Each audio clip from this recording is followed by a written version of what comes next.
Good morning, everyone. Welcome back to the ASIS 2025 second day program. Please join me in welcoming the moderator for the morning keynote sessions, Dr. C.C. Wu, Senior Lecturer at the School of Professional and Continuing. Welcoming the moderator for the morning keynote sessions, Senior Lecturer at the School of Again, yeah. Okay. Should I do again or okay. Please join me in welcoming the moderator for the morning keynote sessions, Dr. C.C. Wu, Senior Lecturer at the School of Professional and Continuing Education, University of Hong Kong, and Membership Secretary of the Hong Kong Transition Society. Dr. Wu, please.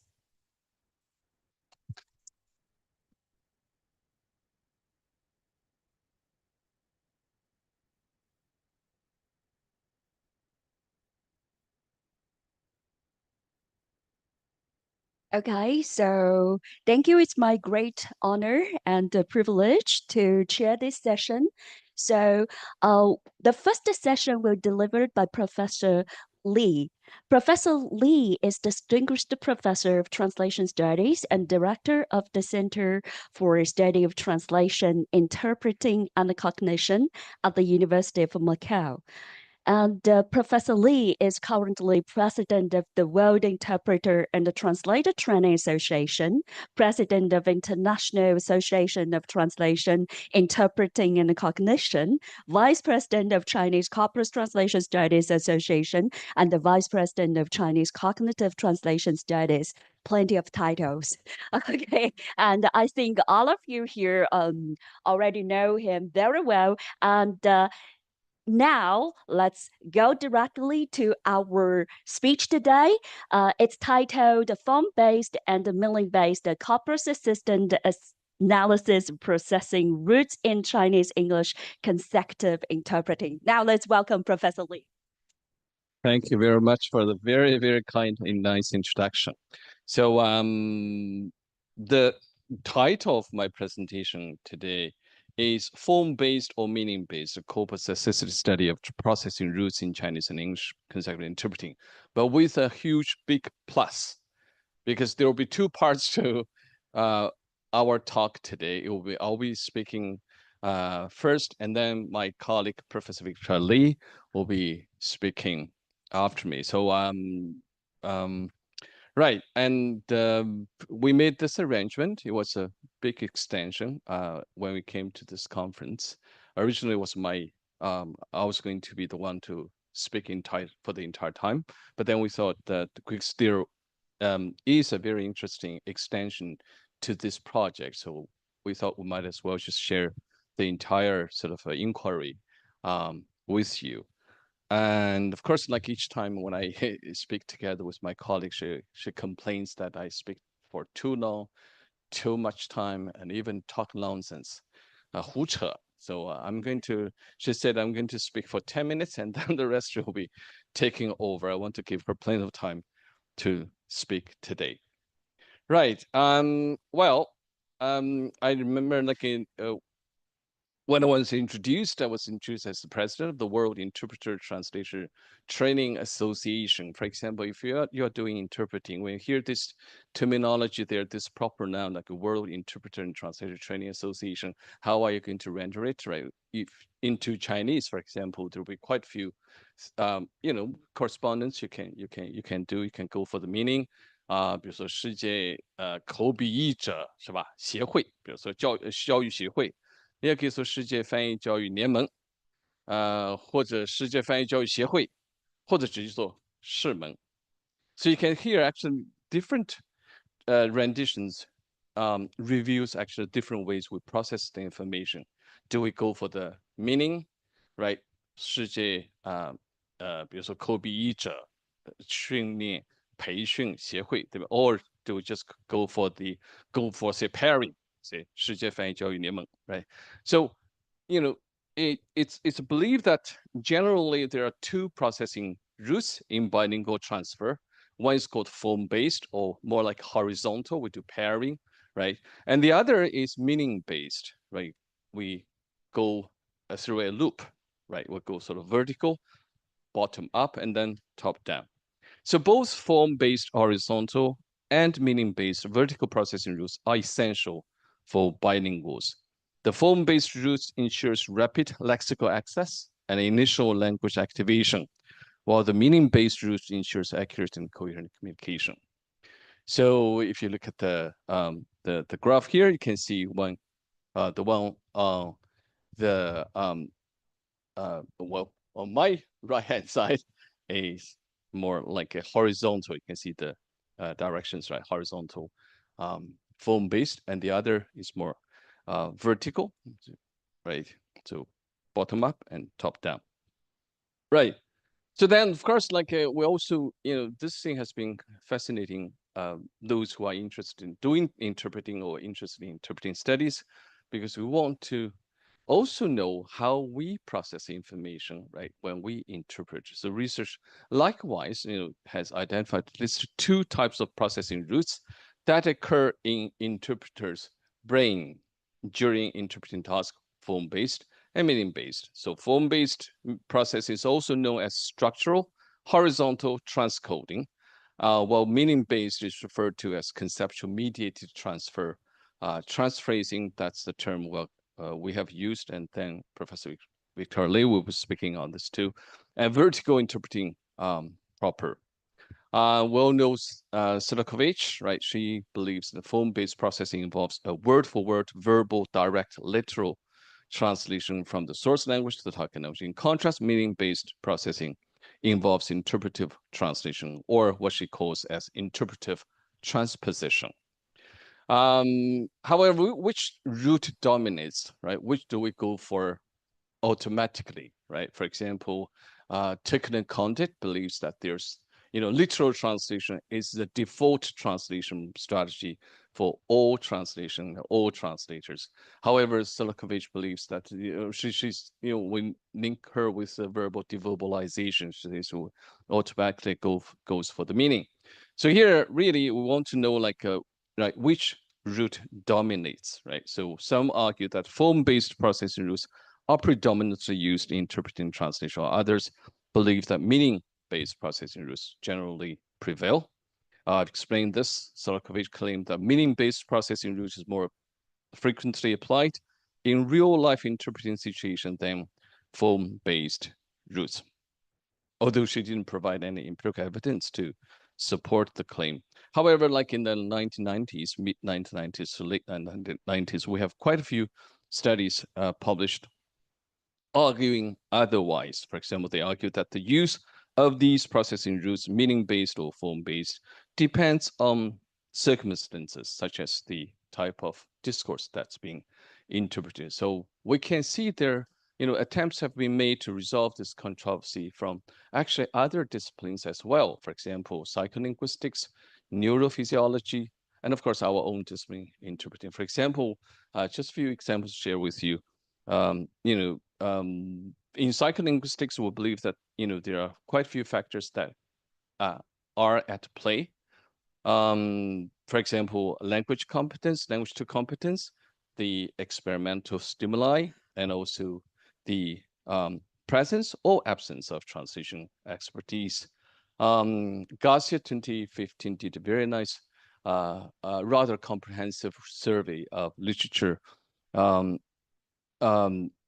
Look at particularly a language to competence as a factor in word translation. So he summarized the research saying that there's a critical threshold for language to proficiency in word translation. So if that threshold is not surpassed, the lexical route will dominate during translation.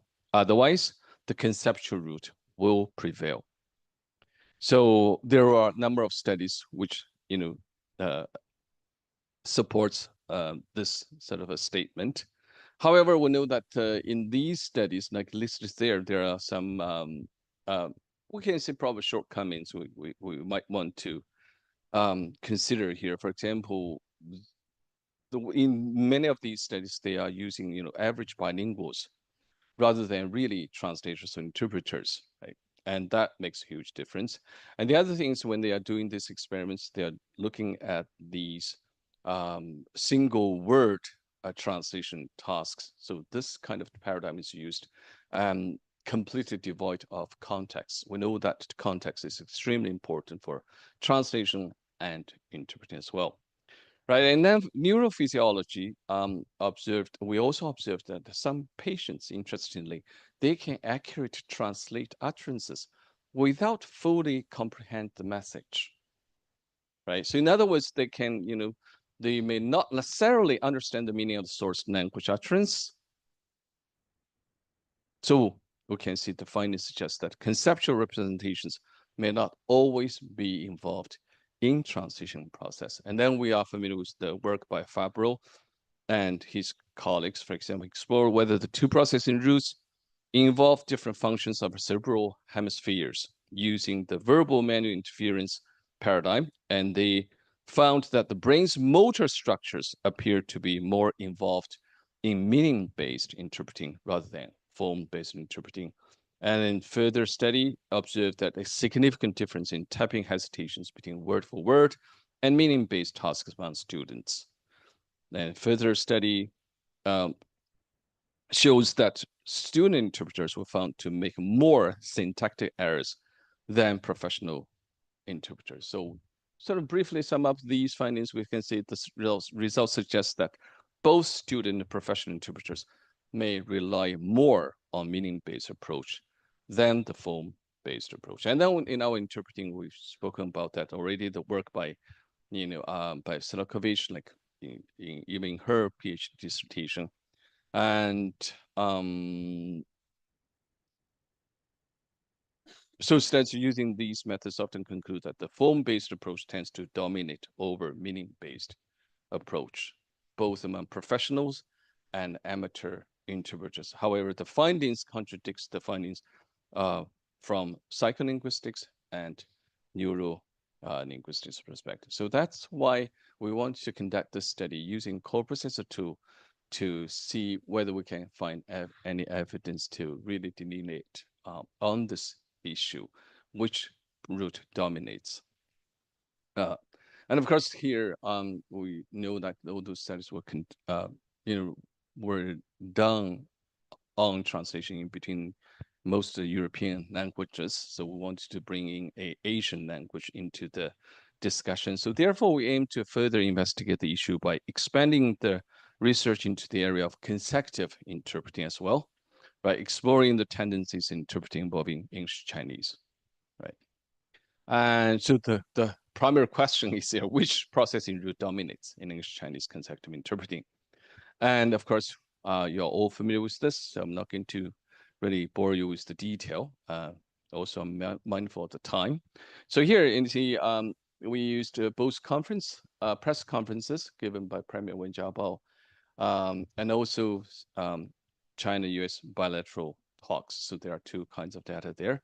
And for the press conferences, it's one directional from Chinese to English, while for the bilateral talks, because there will be two speakers and two interpreters all the time, so both directions.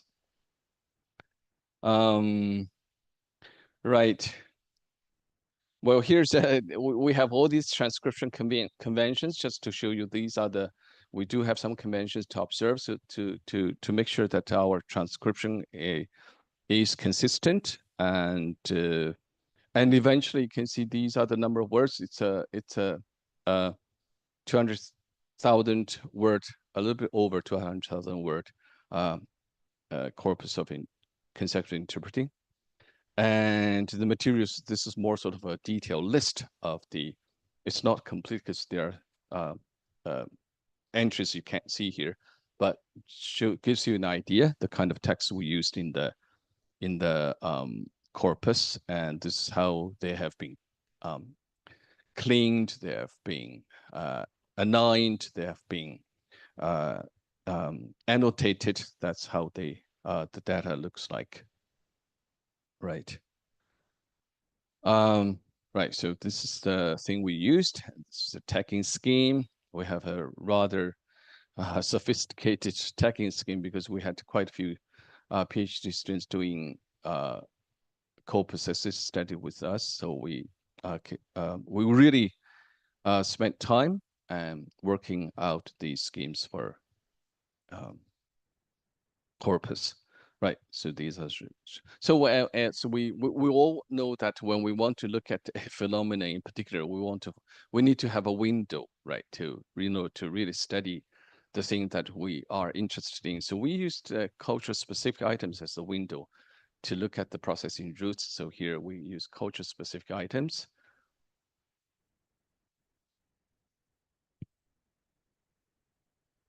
Okay, need to rush a bit.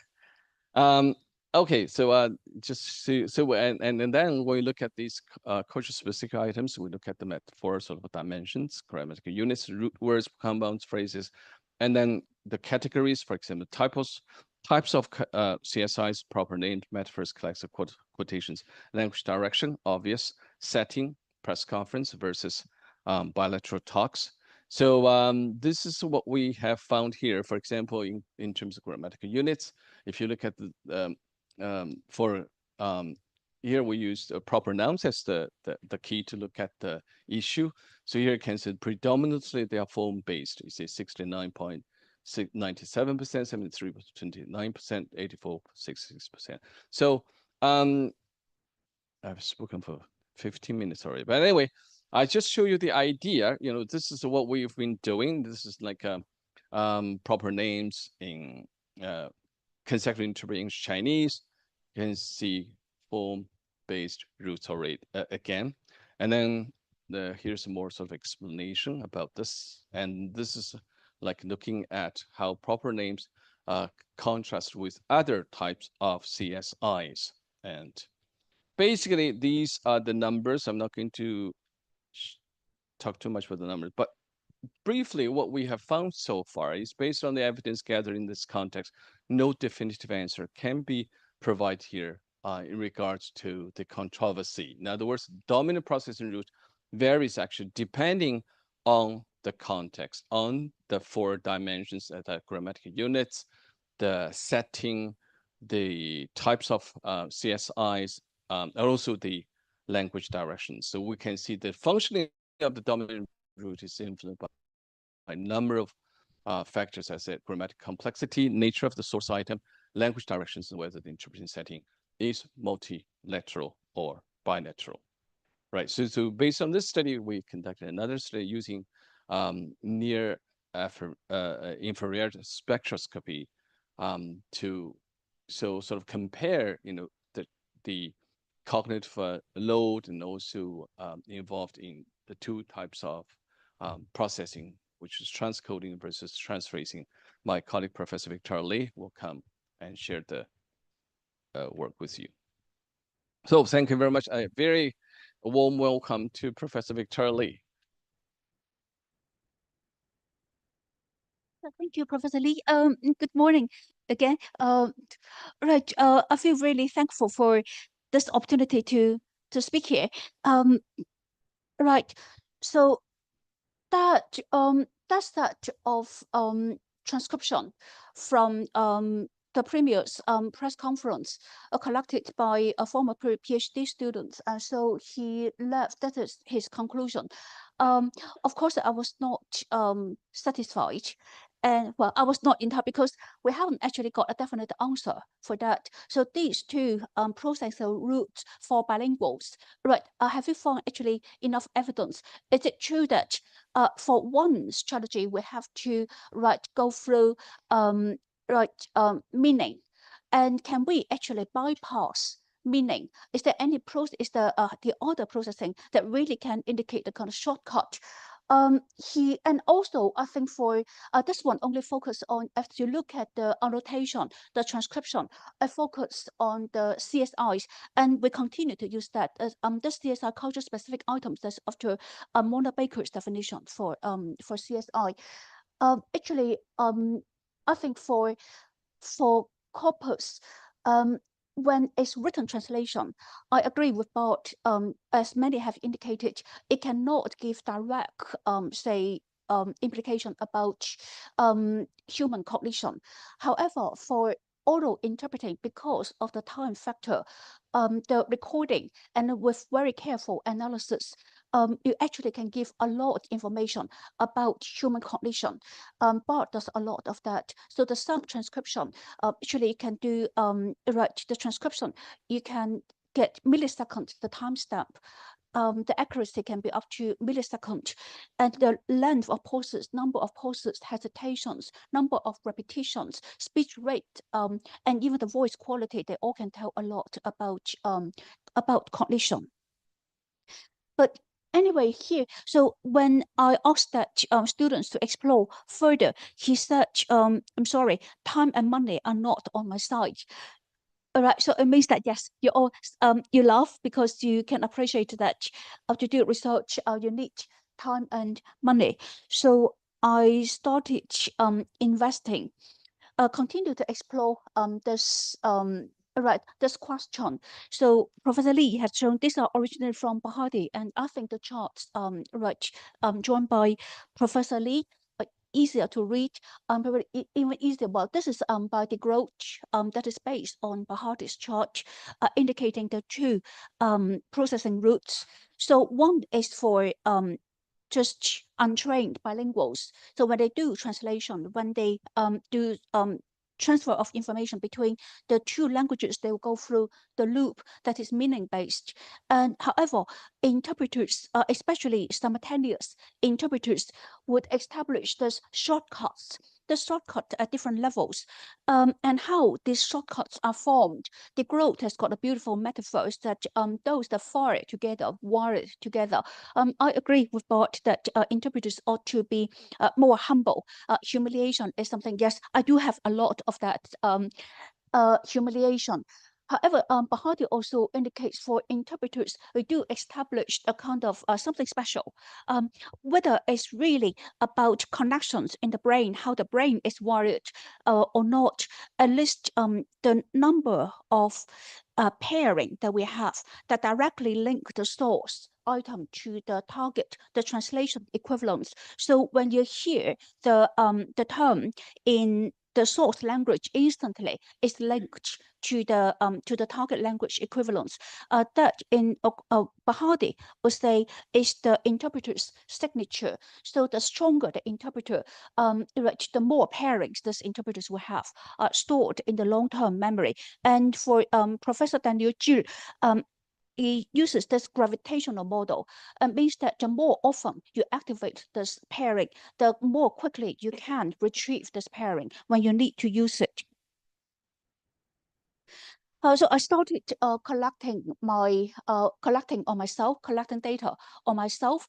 You can collect data on yourself as long as it is verified by other researchers. So I collected this Chinese to English interpreting, all Chinese to English interpreting from 6 different sites. That is within a few months in Macau, and all Chinese to English.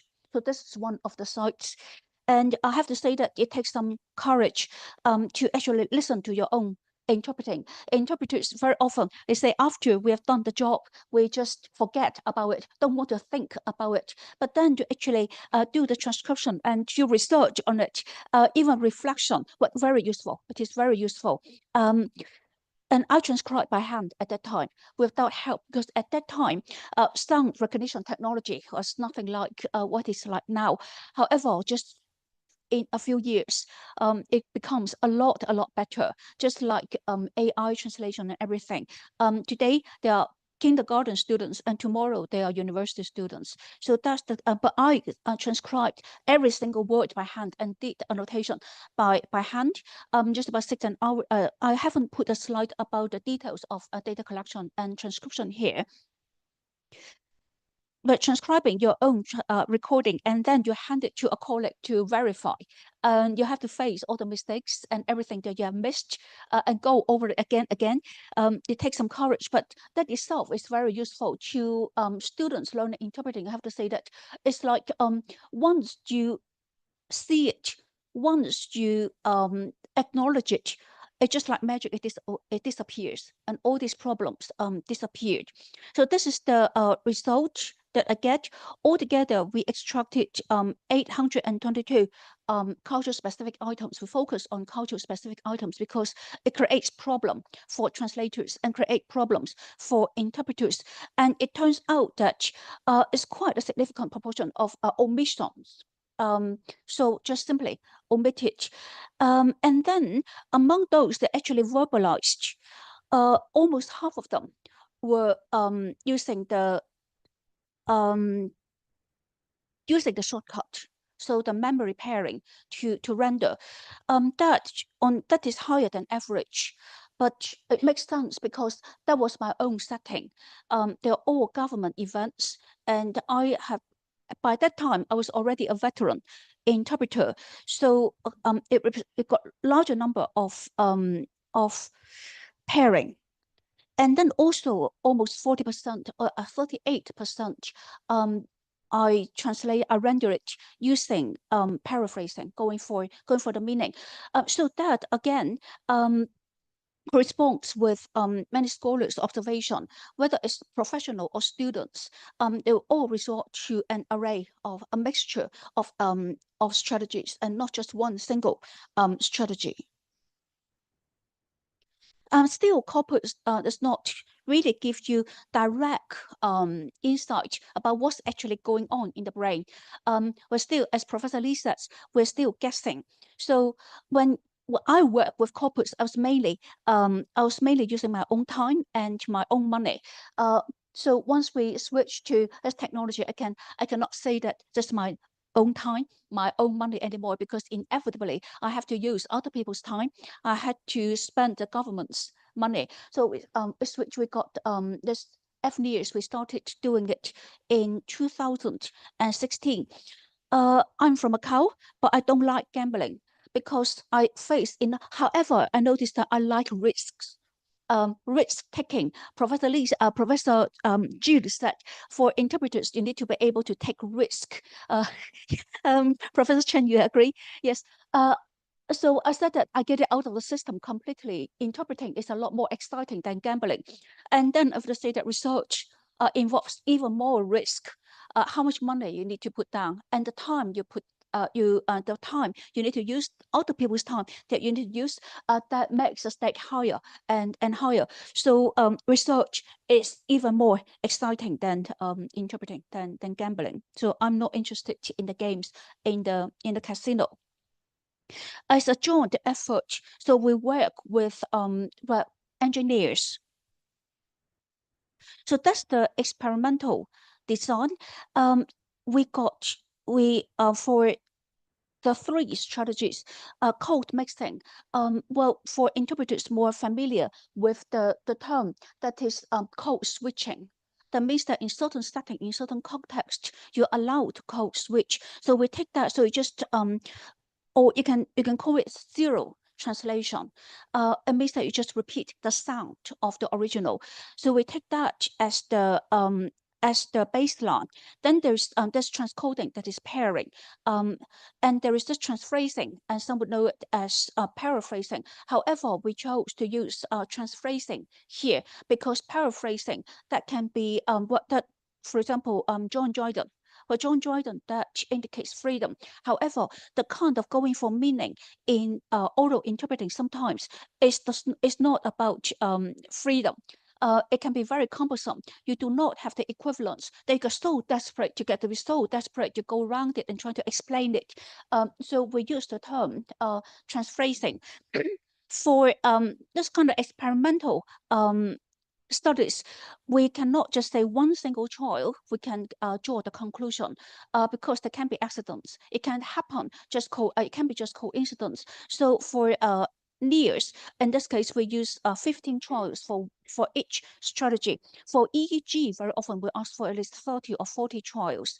Occasionally, if we negotiate, sometimes for very, very carefully prepared stimuli, 7 or 8, but that were no fewer than that. That is how we built the corpus. We they were extracted from magazine. Then we built the corpus. That's the details, the number of characters, and then total number of common nouns and total number of cultural specific items. Then we select from them. Actually, in the past to prepare, so that is how corpus can be used for the product can be used for analysis that can give insight to human cognition during translation, during interpreting. And corpus also can be used for preparing stimuli, because for experimental studies, what we need to prepare stimuli, for example, 15 trials, we have to make sure that they're of the same level of difficulty, they're of the same type. In the past, you could take, say, Garcia. He said when he started, they could spend 1 whole month just prepare for one set of stimuli.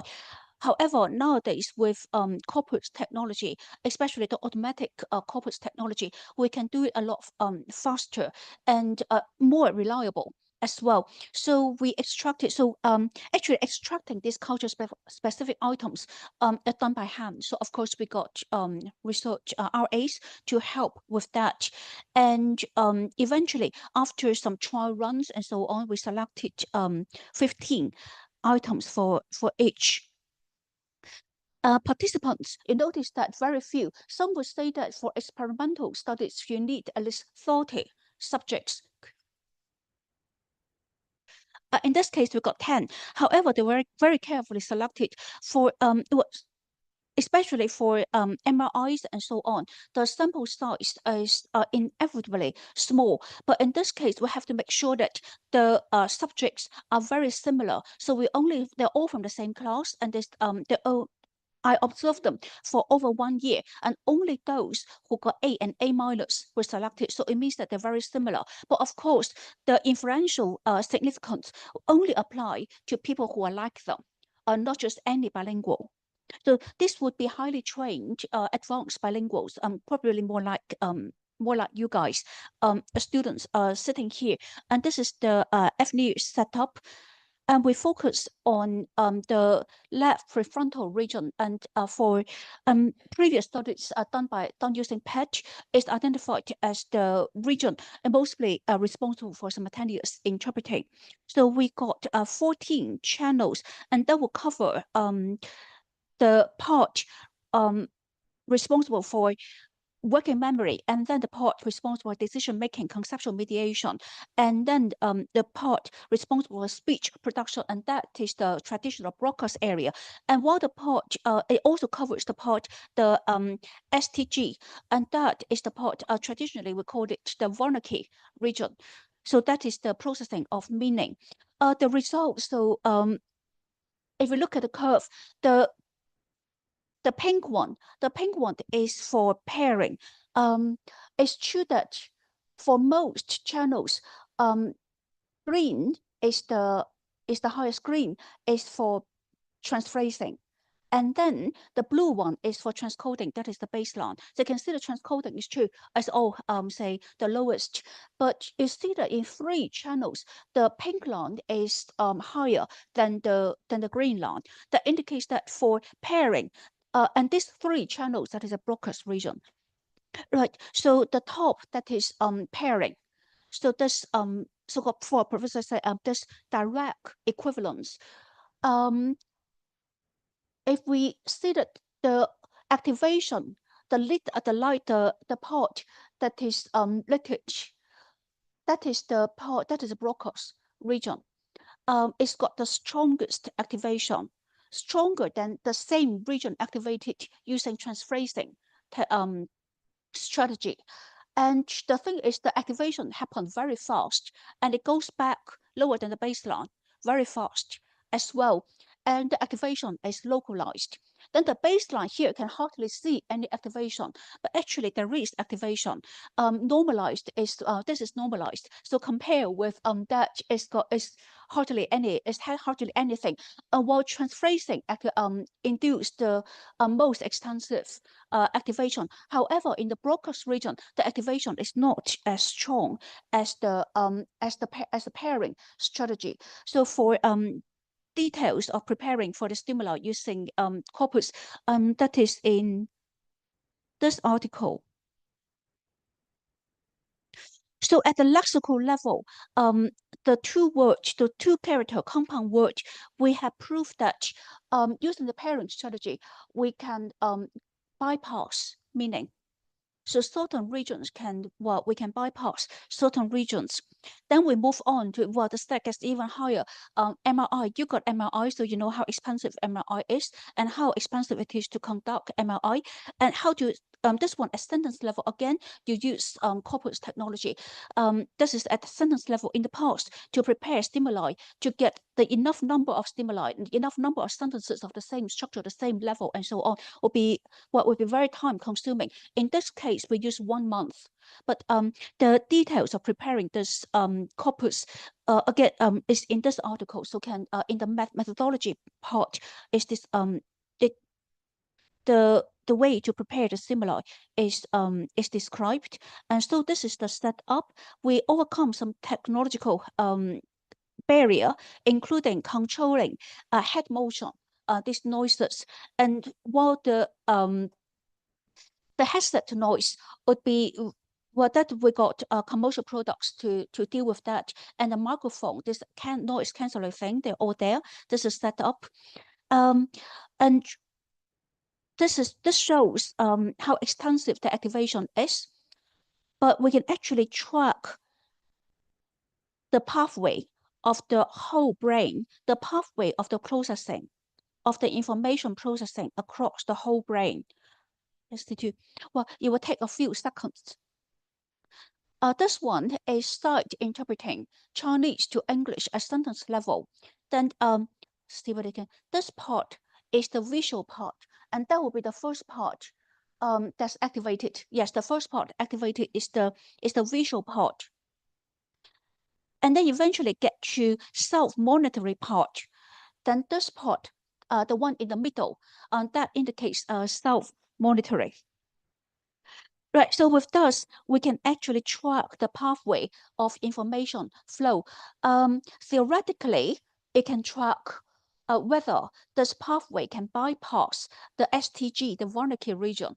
However, if we haven't actually examined that using this method, the method gets more and more elaborate. But at the sentence level, I can put money down, we will not find separate pathway, because in real translation, in the real world situation, translation, interpreting can never really bypass meaning. Even using the pairing strategy, one source text item that can be several equivalents, and now you use AI, it can give you several options to choose. So which one to choose? You need to work out through context, so you cannot actually completely bypass meaning. So this is what the technology can do, and how to actually investigate the question and get the answer you want, that for each study, for each question, we need to plan very carefully. So our new MRI method allows us to identify these two bilingual processing routes. I probably can put money down that it will not, using the same set of stimuli, it will not. But some questions that we can explore in the context of computer-assisted interpreting, I probably can predict the tendency is going to change as we use, say, CAI. The proportion, how would the tendency change? Are we more likely to use more pairing, or are we more likely to use more meaning-based processing? I think it will depend on how the tools behave, how the algorithms are written. And another thing is how human beings behave, human interpreters behave as they interact, as they use these tools. And the other impact that is on cognitive load. Now, as we use AI, in written translation, it's been observed that it does not necessarily save time depending on your workflow, depending on your approach. And for oral interpreting, simultaneous interpreting, my experience is it does enhance accuracy, it does enhance other quality like fluency and so on. However, I feel more tired after that. Yes, usually I can last for one whole day, no problem. However, recently I worked with another veteran interpreter. Now, well, AI we use for everything. And I think I can feel quite. I haven't analyzed the result. However, I can tell. I'm quite confident to say that the quality is much higher. The accuracy rate, everything, much higher. However, we both felt very tired after a 2-hour session. So its implication on cognitive load, then there will be another thing that we can investigate. So I stop here and any question.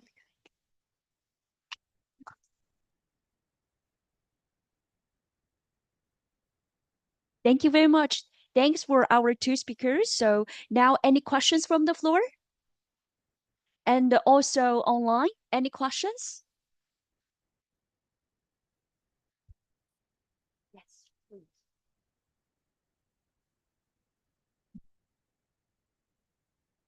I think the conceptual foundation of the whole experiment is built on the dichotomy. That is, one is form-based and the other is meaning-based. I think sometimes, okay, based on my own experience, it's not that bipolar, meaning that sometimes we might be the the real situation might be on a continuum. Sometimes we tend to process information if the form is closer, and in other cases maybe the meaning will stand out. I'm not sure whether how you treat this conceptual foundation in your experiment and so the design. Yeah. So that's why, as scholars have indicated my own appearance, in real world situation, whether it's professional or student or trainees, all we use a mixture of strategies. So whether it's the corpus that Professor Lee has shared or the one that I collected on myself, they both indicate that we always use a mixture. But for the NEARS experiment, because especially we designed it for the purpose of looking at this meaning-based and this form-based interpreting strategies, and that's at the lexical level, very carefully selected. So when the interpreters were, when the subjects, right, were told to use one strategy, they are not allowed to use other strategies. So that is how. So of course, the ecological validity would be compromised because they are instructed to use that. But as a result, we can see that it's true that the form-based, the activation is localized, while for the meaning-based, right, it extends right to the region that's responsible for meaning processing, meaning semantic, syntactic processing.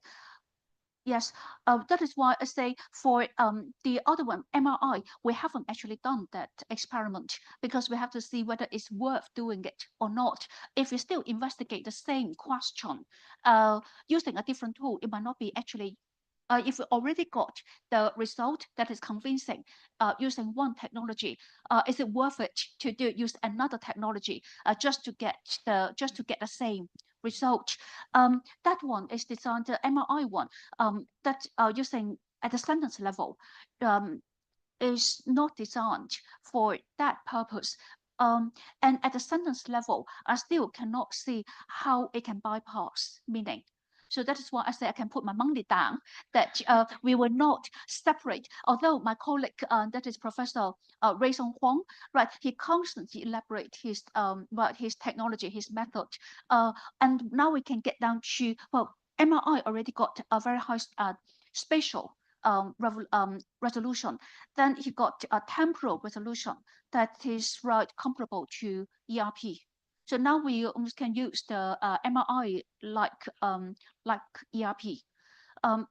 Because ERP, although now we only get the temporal resolution at 100 milliseconds, but ERP, any meaningful thing that we look at the threshold is also well, it's 100 milliseconds. But Inspector, I don't think we can separate these two routes when we interpret at the sentence level. I believe Professor Lee has something to add. Yeah, I mean, no. First thing, I just want to confirm that when when we're designing that FNIR study, we actually really discussed how to make sure that they go for one, sort of route, um, and also the other, and also we recognize that the validity will be compromised, but I think with careful design, we still, and then also triangulation, we'll be able to get some interesting results. That's good. And the other thing is, I think here we're not saying, especially in my part, we're not asking, say, um, whether interpreter or translator go for, say, meaning-based or form-based. We're asking which route dominates, right? Which is more like a default uh, uh, processing route or methodology or strategy that a translate interpreter goes for when they are translating and interpreting. Of course, for interpreting, this is more meaningful because we have this time pressure there. It's not like a translation. So that's why we look at that issue, whether which one really dominates. As we said, like there are sort of different views on this in existing research.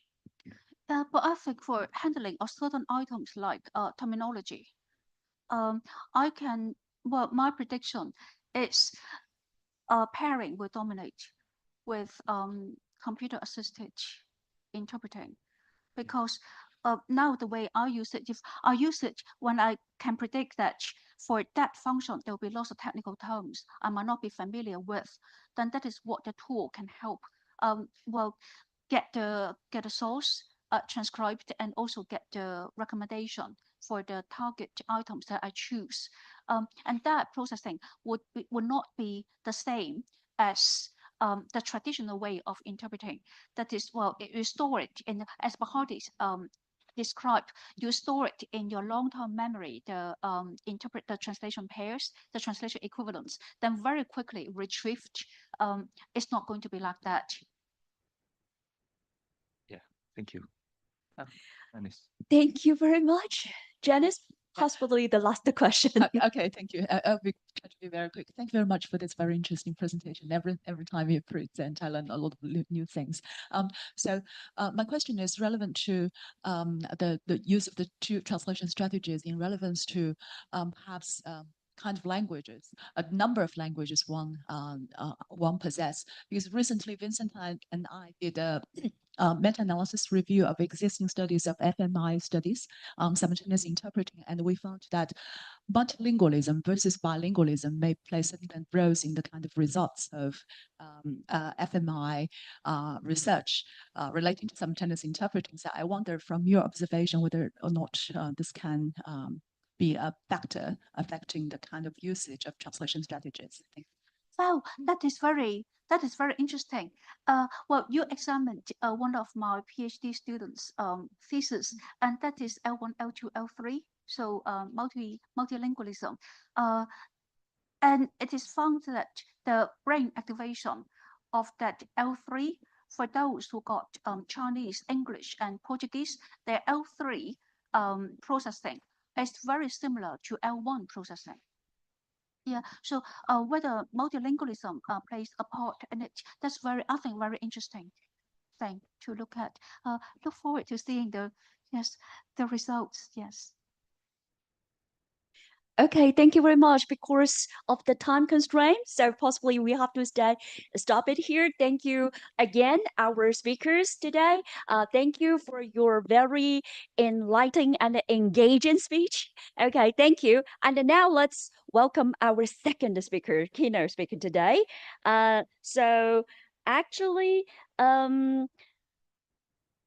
Professor Andrew Zheng could not make it today because of the schedule conflict. So Professor Liu Kano will deliver the speech on intermodal transfer, on simplification, insights from signed language interpreting, subtitle translation, and the native speech in TED Talks.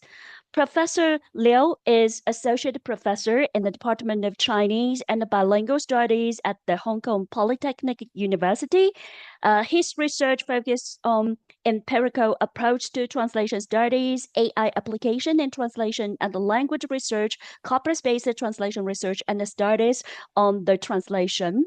So actually, as for his publication, we're able to observe a really long list, so I will not read it here. So now let's welcome Professor Liu.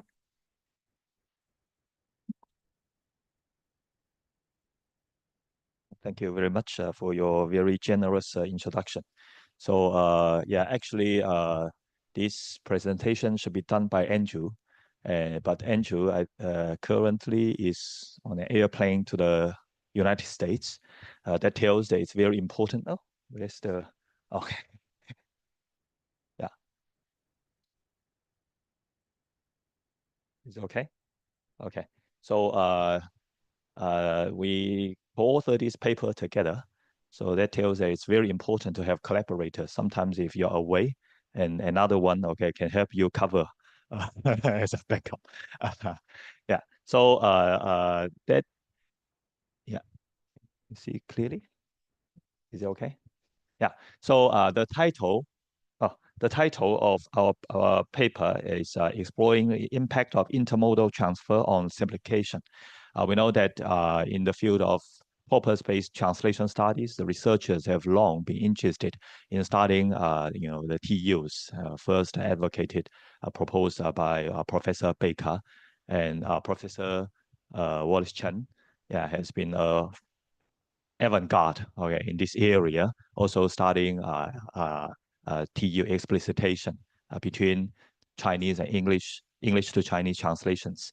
Yeah, the idea came at a time when we were having tea, okay, at Derchow's office, and Andrew said, since we have done so much, research on translation and interpreting the real interpreting, and why not venture into signed language and signed language interpreting? And I said, what kind of idea do you have? And that's why, okay, right, we explored the signed language interpreting using Tech Talks, because the fact, okay, right, that this is a corpus-based project.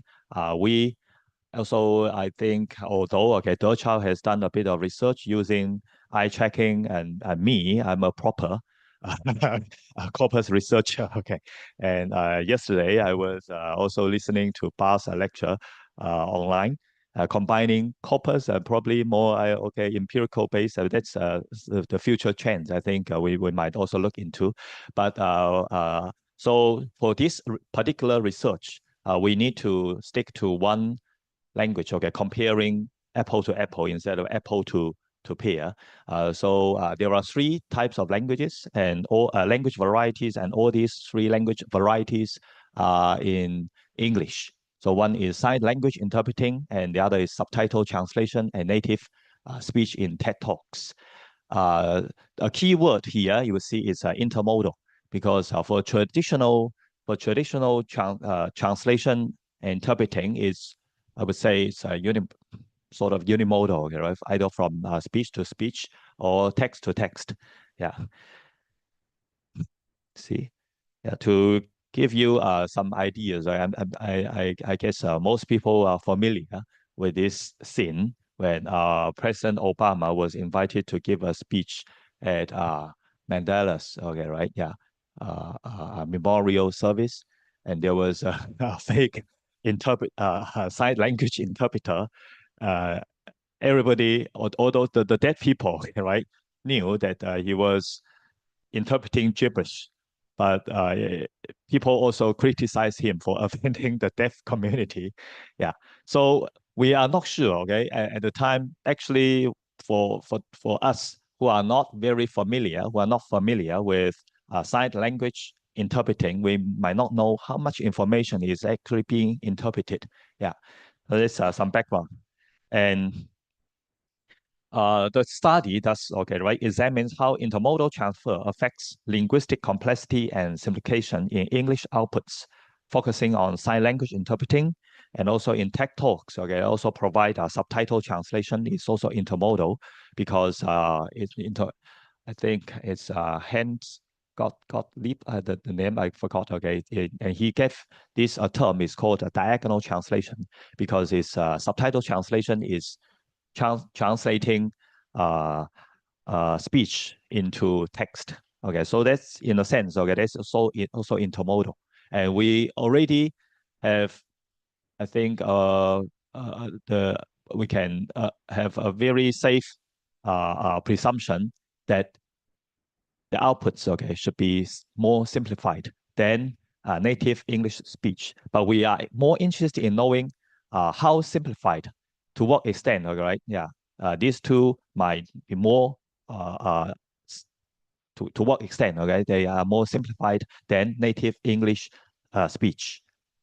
Yeah, so we use a lot of measures. As I said, okay, because the context is also we have done quite a lot of research using linguistic and syntactic complexity metrics. Yeah. So the background, yeah, interpreting and translation differ fundamentally in their modes of production. And interpreting is typically spoken while translation is written. And due to real-time processing demands, interpreting is considered more cognitive taxing. The cognitive load is higher than translation, often resulting in simpler linguistic output. Research comparing the linguistic complexity of interpreted and translated texts indicate that interpreted texts tend to display lower complexity or greater simplification than translated text. So we have seen various research in this area done by European researchers. But most research, okay, we have seen as mainly focused on unimodal interpreting and translation, where both source and target languages share the same modality, either spoken to spoken or written to written. Yeah, if even when we are doing, like the research, okay, using interpreted output, we are simply doing transcriptions. Yeah. Interestingly, we also some of my PhD students and also they are also doing research using the interpreted output, but the transcription methods differ to a certain extent, okay, based on the actual research goals. Yeah, I think that is also one area that is worth looking into. For example, while one paper that we published studying synthetic complexity, we cannot use the ones just now shown by Professor Lee. If you add a lot of these symbols, okay, it will affect how the software read the complexity, the complexity results. Okay, right? Yeah. Language. Yeah.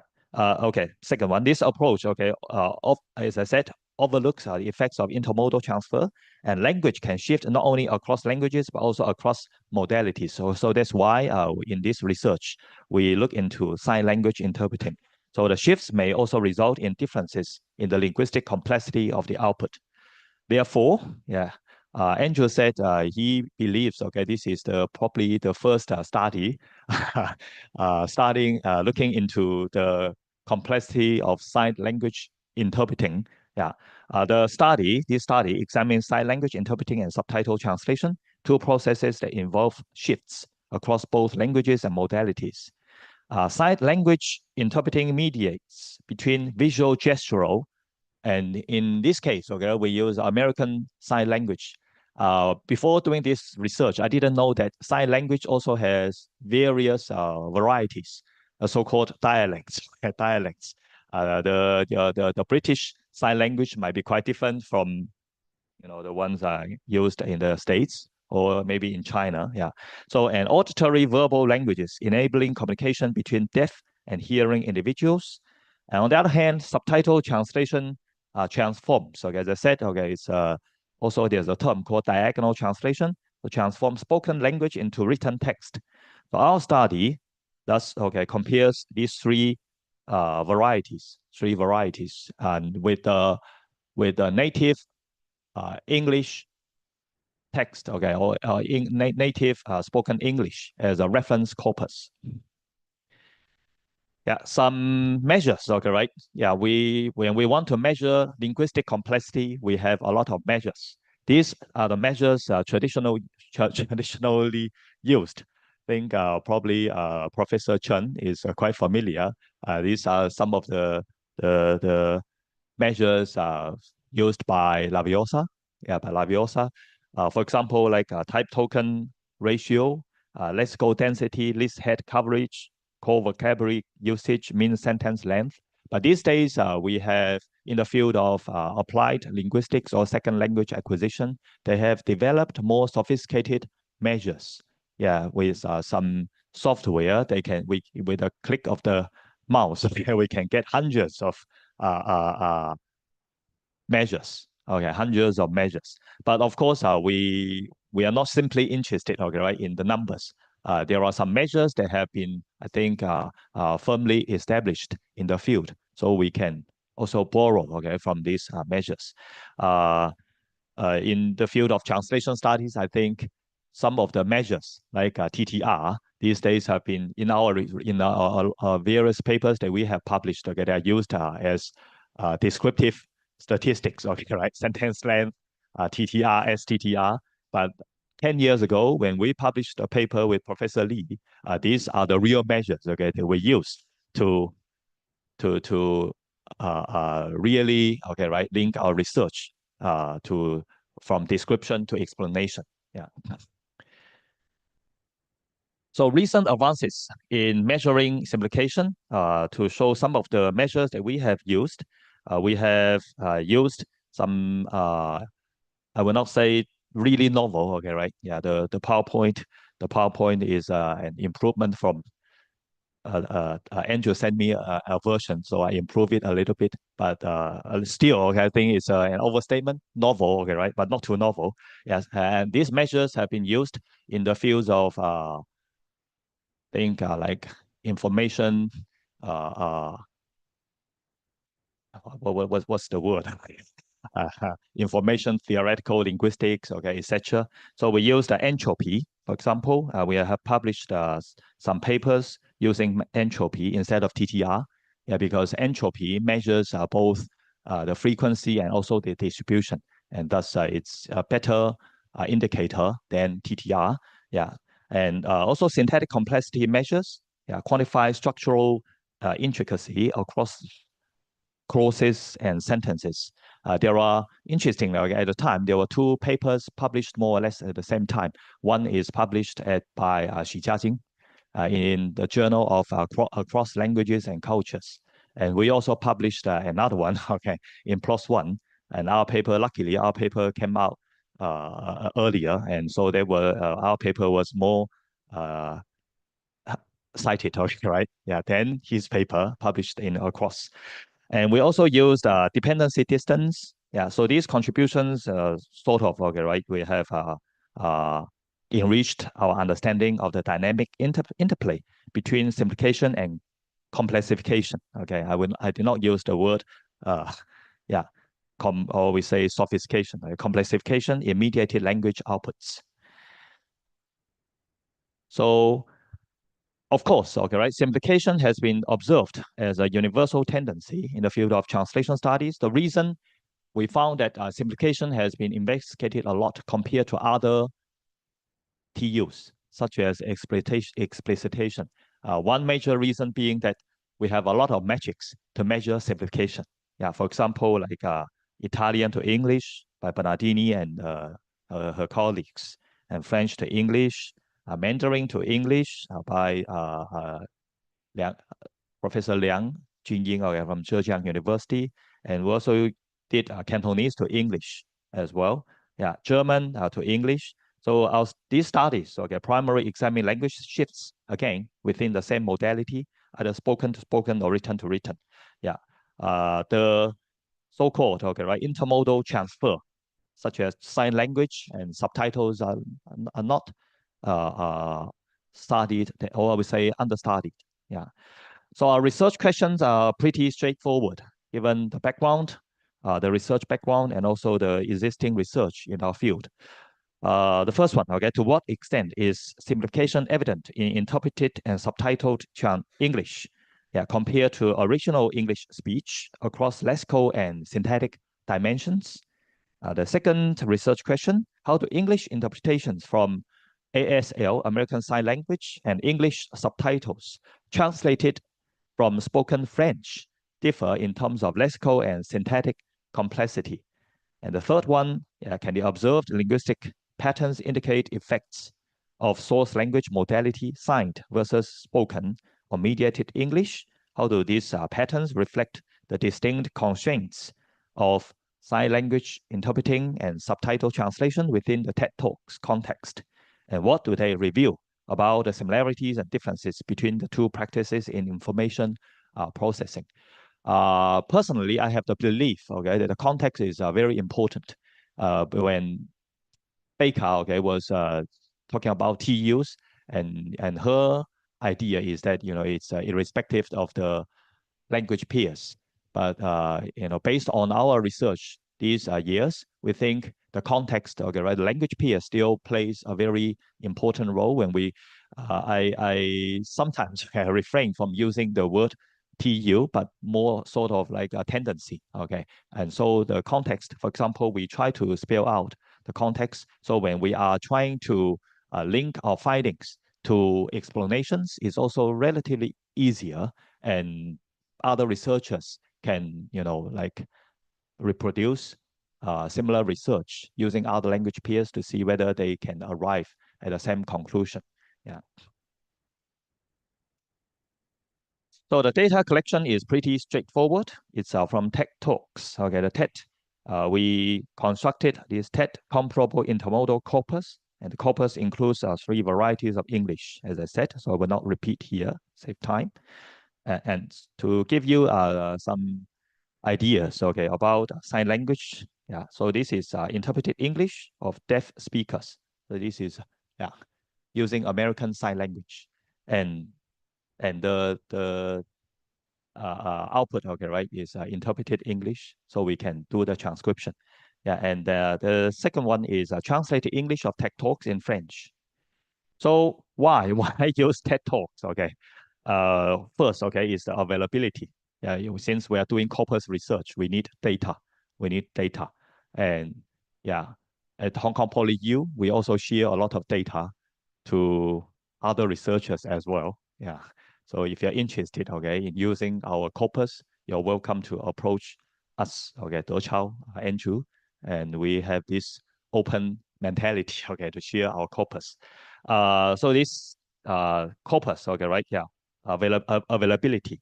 And Tech Talks also consistently aim to present innovative ideas across a wide range of topics. That's okay, right? We choose, okay, right, similar videos of the same genres.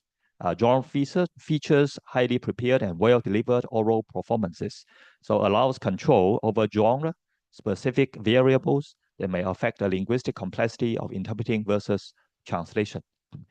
The corpus itself, yeah, it's intermodal, so it's well suited for intermodal analysis. Although the final product is in English, but there's a correlation, causality or correlation. Yeah, we need to ask Professor DeFrank. Okay, yeah. So based on the corpus, we can, yeah, because corpus, okay, right, is based on these outputs. So this is also high quality in professional renditions. Ideal comparison. I always said Baker's approach, one major weakness is pure, or we say perfect comparability, that has been always criticized by some researchers working out of CBTS, right? We cannot aim at perfect comparability, but we try our best, okay, to ensure as long as the corpus is big enough, right? Yeah, so involve both interpreting and translation from the same source language. Yeah, direct English translations of ASL speeches. Yeah. English subtitles in the corpus also derived from French presentations reflecting French's frequent use on the tech platform. To maintain consistency, all data was sourced from talks delivered after 2012 following TED's adoption of the Amara subtitle platform. Yeah, so this is overview.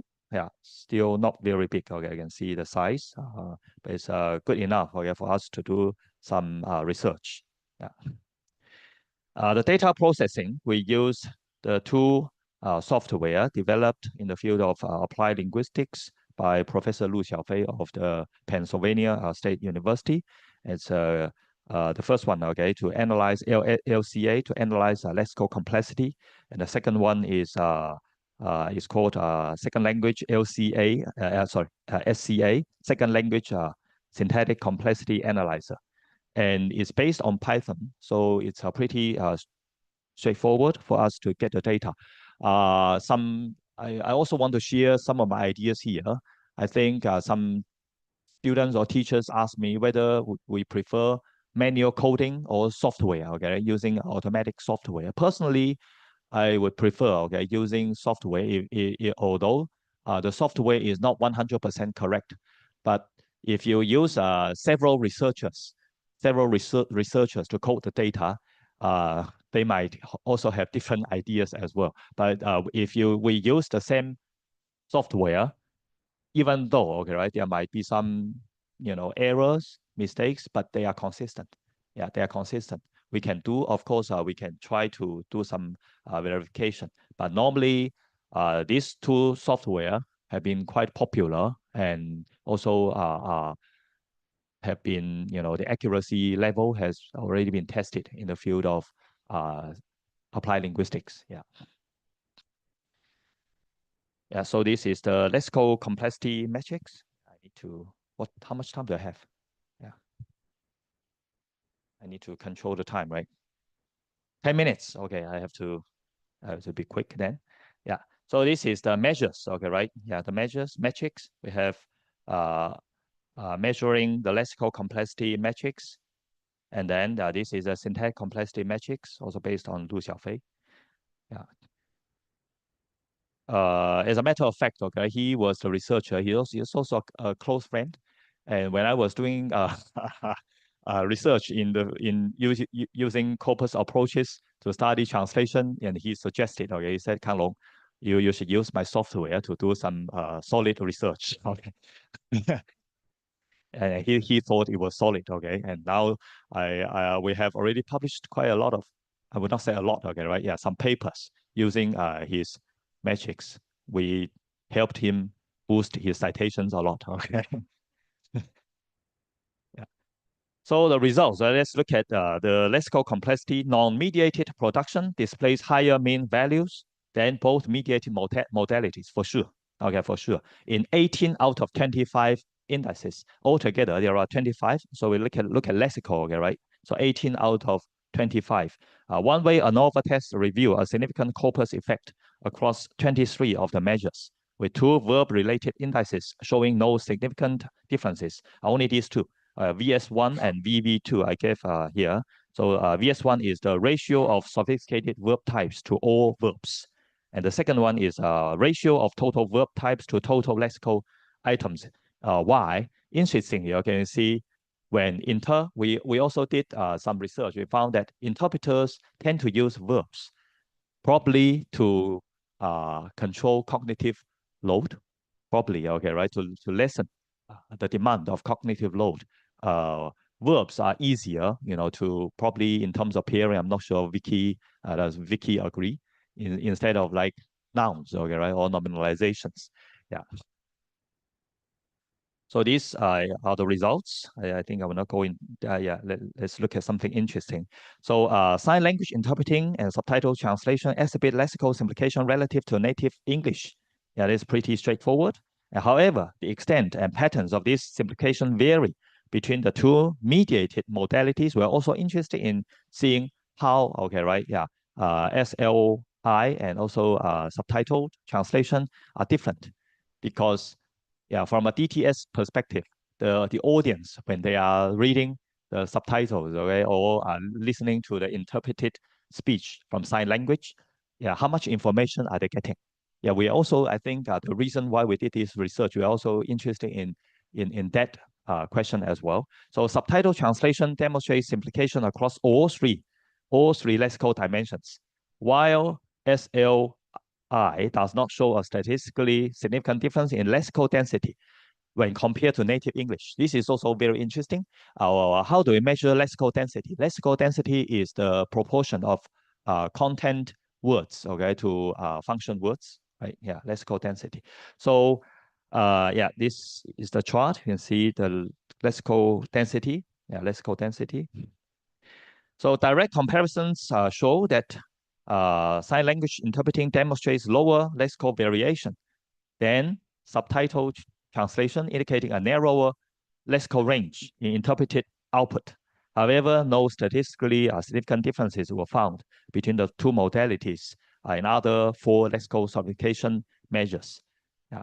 And interpreting it exhibits a significantly higher mean lexical density than subtitle translation, suggesting that interpreting from a sign language may convey more information than subtitles translated from a spoken language source. I will give you one example later. Yeah, how about synthetic complexity? Yeah, interpreting exhibits lower mean values in 11. Altogether, there are 14 measures. Okay, so in 11 out of the 14 measures, when compared to native English, indicating reduced synthetic elaboration in interpreted speech. And subtitle translation shows lower mean values in only 9 indices relative to native English. Yeah, suggesting also slightly higher synthetic complexity than interpreting. Yeah, remember this is yeah, sign language interpreting, okay, in some areas. In direct comparison between the two mediated, okay, right, modalities, the interpreted output demonstrates higher mean values in 12 indices spanning the global, closal, and also phrasal dimensions of synthetic complexity. So these are the results. Basically, okay, how do we see? Okay, right, you can see, think, yeah, still, let's skip this one. Yeah, so recap of the findings. We have identified interpreting can lead to higher lexical density than native speech using unimodal spoken language interpreting, leaving the specific challenges of signed to spoken language transfer largely unexplored. So in our study, interpreted English does not exhibit a significant difference in lexical density compared to native English. So this is something interesting.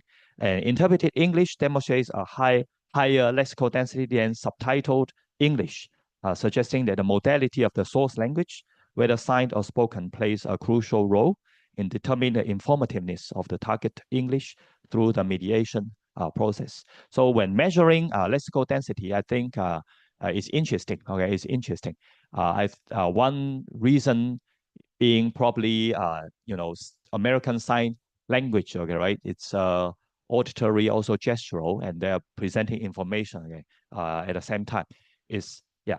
So this we have a slide for that. Yeah. So it conveys multiple layers of meaning simultaneously by integrating, for example, manual signs with non-manual features such as facial expressions and body movements.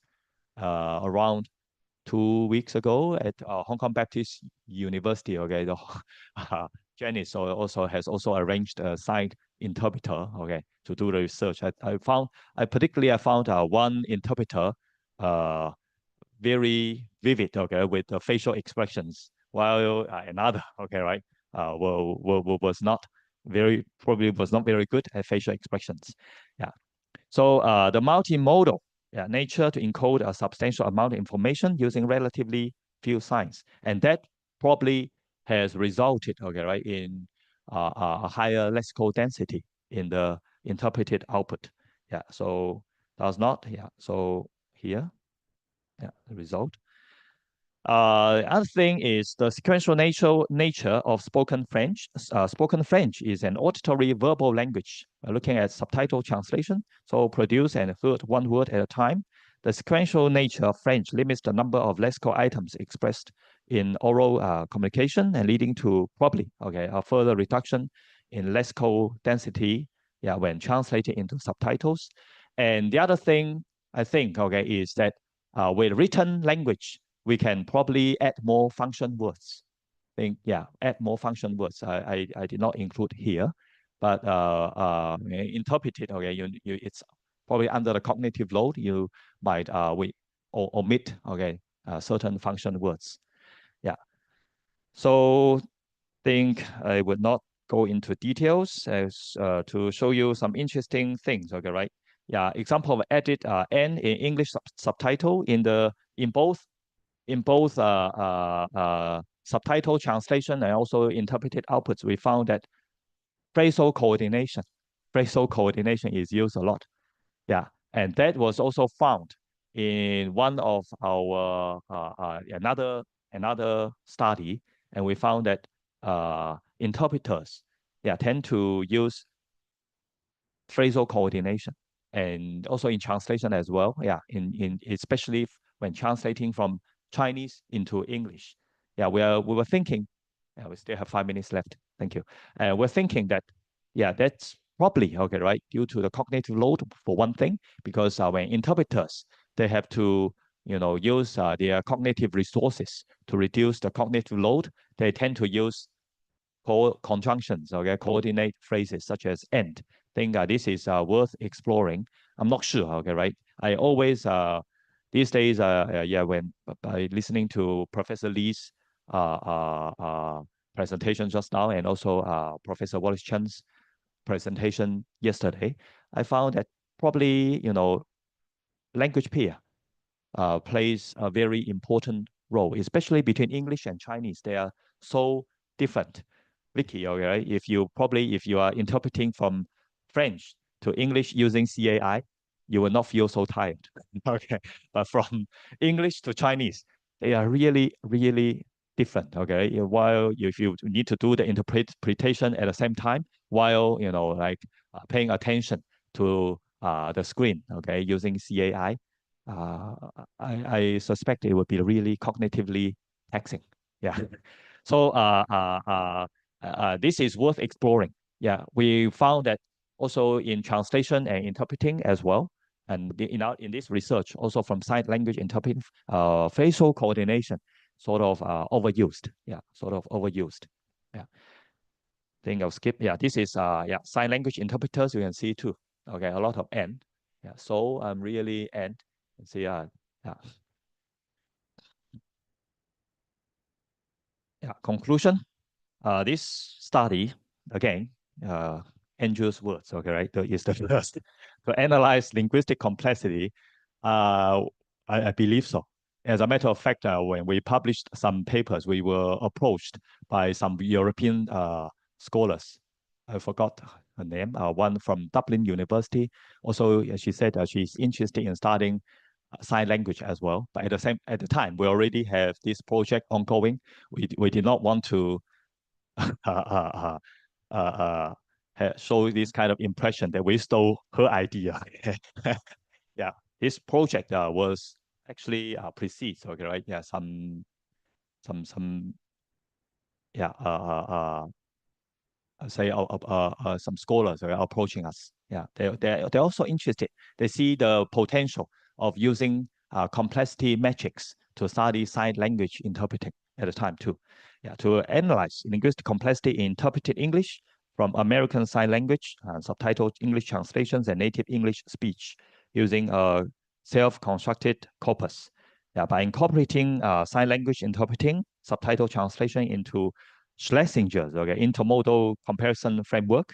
Yeah, intermodality now is a buzzword. Okay, the study offers new insights into translational simplification, particularly effects of intermodal transfer on both interpreted and translated text. Okay, to a certain extent, our research also extends. Okay, right, beyond the so-called interlingual translation into intersemiotic translation. Yeah, if you know what I refer to. Yeah. Yeah, that's all. Yeah. Thank you.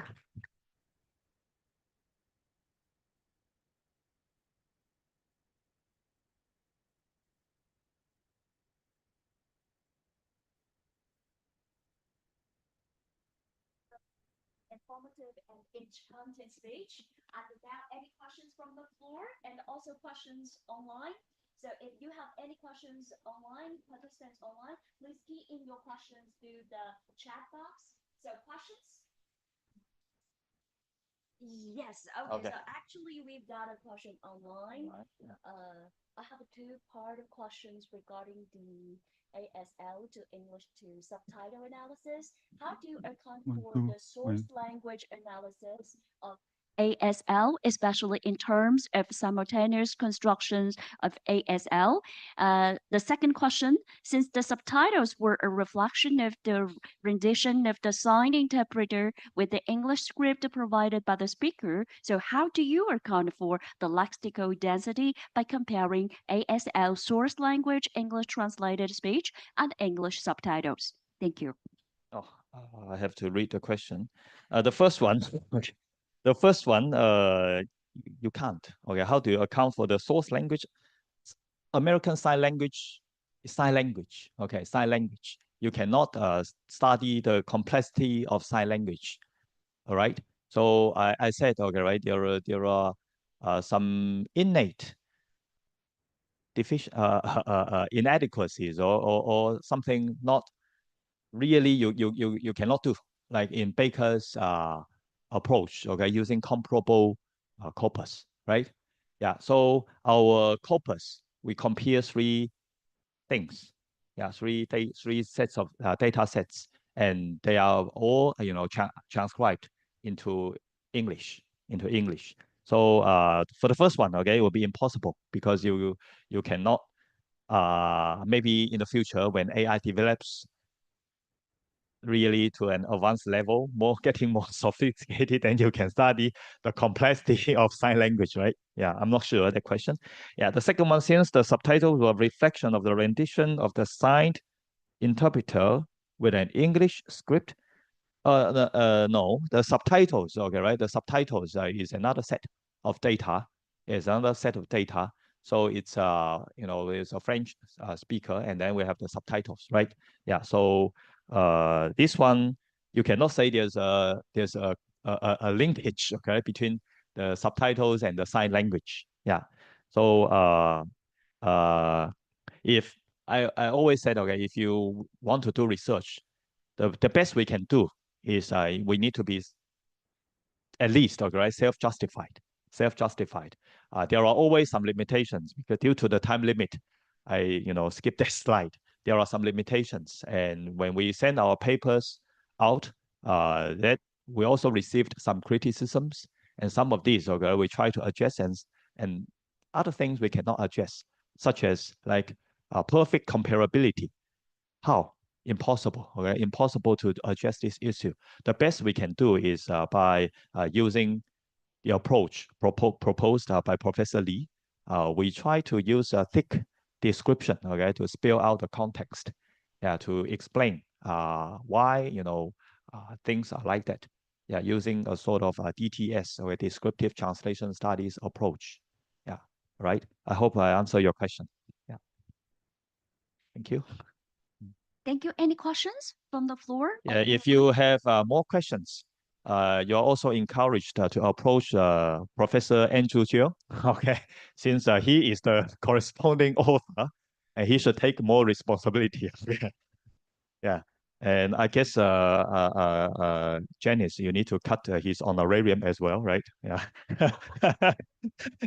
Okay, thank you. Yeah, no, if there are no questions, you're also welcome to approach me. Yeah, during the tea break. So thank you.